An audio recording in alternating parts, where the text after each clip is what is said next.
안녕하세요. 비하인드 BYOD 고쌤입니다. 이번 영상에서는 스프레드시트를 다룰 건데요. 스프레드시트를 활용한 수업 아이디어를 함께 나누고자 합니다. 구글 스프레드시트는 MS사의 엑셀이나 혹은 한셀과 같은 역할을 수행할 수 있는데 서식과 수식, 혹은 차트와 같은 기능을 통해서 수집된 데이터들을 관리하고 분석할 수 있는 구글 솔루션 중에 하나입니다. 구글 스프레드시트의 생성 방법도 구글 문서의 생성 방법과 동일합니다. 옴니박스에 sit.new 입력해 보겠습니다. 자, 이렇게 입력하신 이후에 엔터를 눌러 주시면 바로 이렇게 스프레드시트가 생성이 되는 것을 보실 수 있습니다. 이외에도 구글 드라이브 내에서 생성 혹은 구글 클래스룸 내에서 과제를 통해서 생성할 수도 있습니다. 자, 기본적으로 엑셀과 한셀과 같이 이 스프레드시트는 데이터 수집이라든지 혹은 함수 적용을 통해서 데이터 분석이 가능한 주력 기능을 가지고 있는데요. 링크를 통해서도 공유와 협업이 가능합니다.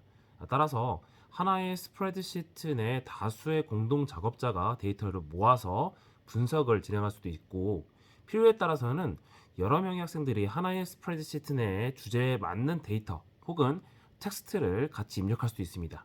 네, 그럼 스프레드시트의 공유 설정에 대해서 간단히 설명드리겠습니다. 네, 참고로 지금 설명드리는 공유 설정은 구글 문서나 구글 슬라이드에도 동일하게 적용됩니다. 문서를 공유하시기에 앞서서 먼저 스프레드시트의 파일명을 작성해 주세요. 왼쪽 상단에 보시면 제목 없는 스프레드시트라는 표시가 나와 있는데 이 부분을 클릭하시면 이렇게 파일명을 변경할 수 있습니다. 저는 스프레드시트의 공유 방법이라고 이름을 한번 정해 보겠습니다. 자, 그 이후에 오른쪽 상단에 공유 버튼을 클릭을 하시면요. 이렇게 공유 설정할 수 있는 팝업 창이 뜹니다. 두 개의 섹션으로 나눠져 있는데요. 이 상단의 섹션 같은 경우에는 내가 공유하고자 하는 어떤 특정 대상의 이메일 주소를 입력함으로써 해당 학생 혹은 교사와 요 문서를 1대1로 혹은 1대 다로 공유할 수 있겠습니다. 예를 들어서 제가 저희 학교 구글 도우미 계정을 한번 입력해 보겠습니다. 자, 이런 식으로 이제 해당 계정에 편집자 혹은 댓글 작성자 혹은 뷰어 셋 중에 하나의 공유 권한을 걸어서 바로 보낼 수 있겠죠. 메일을 통해서 해당 그 공동 편집자에게 요 내용들을 알릴 수 있게끔 할 수도 있겠고요. 혹은 링크를 복사해서 뭐 카카오톡이라든지 혹은 다른 다양한 메신저를 통해서 해당 공동 작업자에게 링크를 바로 전달할 수도 있을 겁니다. 반면에 하단 섹션은 해당 문서의 링크를 가지고 있는 대상자의 문서 권한을 설정하고자 할 때 사용할 수 있습니다. 현재는 제한됨이라고 설정이 되어 있죠. 디폴트 값입니다. 자, 여기 있는 아래로 향한 화살표 모양을 클릭하시면 구글 워크스페이스 같은 경우에는 이제 구축하신 워크스페이스의 명이 하나 더 뜨게 되고요. 저희 학교는 이제 신성고등학교이다 보니까 신성 하이스쿨을 선택하게 되면 자, 신성고의 계정들은 모두 현재 디폴트 값으로 뷰어의 권한을 가지게 됩니다. 따라서 이 링크를 그대로 복사해서 신성고 계정을 가지고 있는 학생들 혹은 교사에게 배포하게 되면 모두 이 문서를 볼 수 있겠죠. 아까 앞서서 말씀드렸던 그 첫 번째 섹션과 비슷하게 여기 뷰어 기능도 역시 댓글 작성자 혹은 편집자 정도로 권한을 변경할 수도 있습니다. 물론 워크스페이스 외부에 있는 사용자들, 즉 링크가 있는 모든 사용자에게 이 문서를 공유하고 편집 권한을 주고자 한다면 이렇게 링크가 있는 모든 사용자를 선택하신 이후에 뷰어 대신 편집자를 선택하시고 링크를 복사하셔서 해당 문서를 공유하시면 되겠죠. 자, 그럼 이렇게 공유된 스프레드시트를 이용해서 저는 어떤 수업을 구상했을까요? 저의 수업 사례를 함께 살펴보시죠. 자, 지금 보여드리는 사례의 수업 활동명은 Today's Expert입니다. 일단 구글 클래스룸을 사용을 했고요.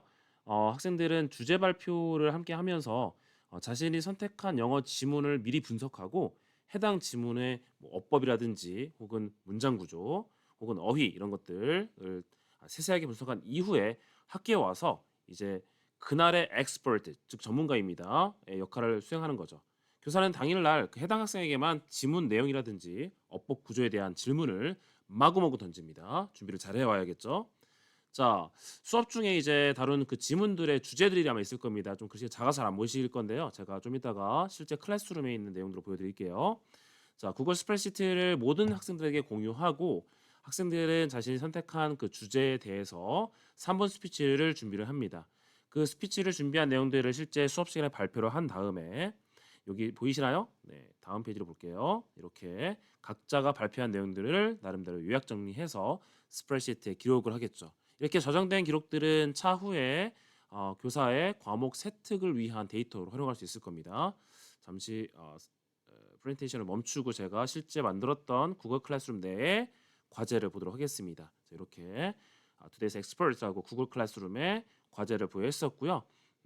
이게 지금 공유되어 있는 구글 스프레드시트인데 한번 들어가 보겠습니다. 학생들 이름은 이제 프라이버시상 제가 검게 지워놨고요. 자, 보시다시피 자, 이런 식으로 이제 매 시간마다 제가 다루게 될 영어 지문의 주제를 이렇게 명시를 해놨습니다.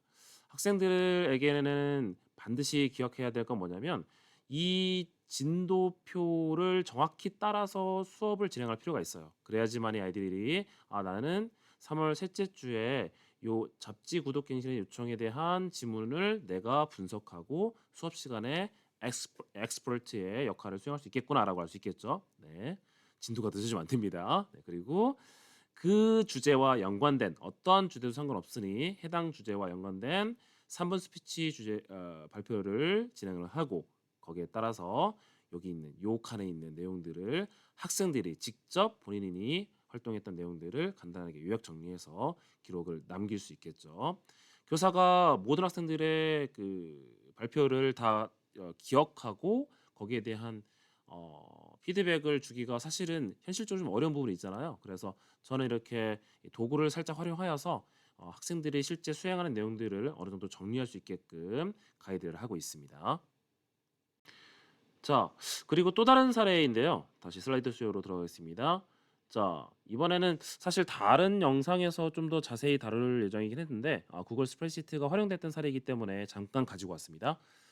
여기서는 사실 엑셀에도 비슷한 기능이 있는데 바로 조건부 서식이에요. 그래서 빈칸 추론 문제를 이렇게 삽입을 하고 이 빈칸에 들어갈 적절한 단어를 맞추는 활동을 했습니다. 조건부 서식을 통해서 특정 답을 정확하게 입력하게 되면 이렇게 배경이 빨갛게 변하거나 혹은 글자가 색깔이 바뀌게 되겠죠.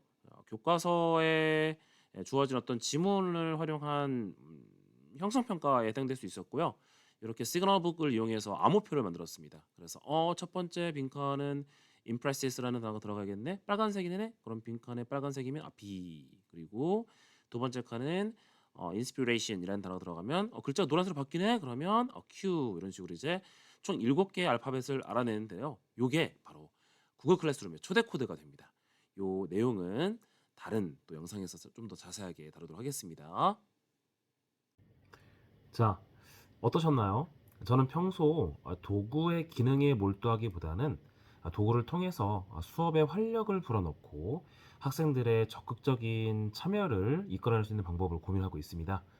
구글 스프레드시트는 일반적인 데이터 수집과 분석을 위한 학교 행정 업무 용도로 사용할 수도 있겠지만 그 안에 담긴 작은 기능들을 활용해서 학생들이 참여하는 수업을 만들 수 있죠. 이번 영상을 함께 해주셔서 감사드리고요. 궁금하신 점은 역시 댓글을 통해서 남겨주시면 답변 드리도록 하겠습니다. 자, 그럼 다음 영상에서 뵐게요.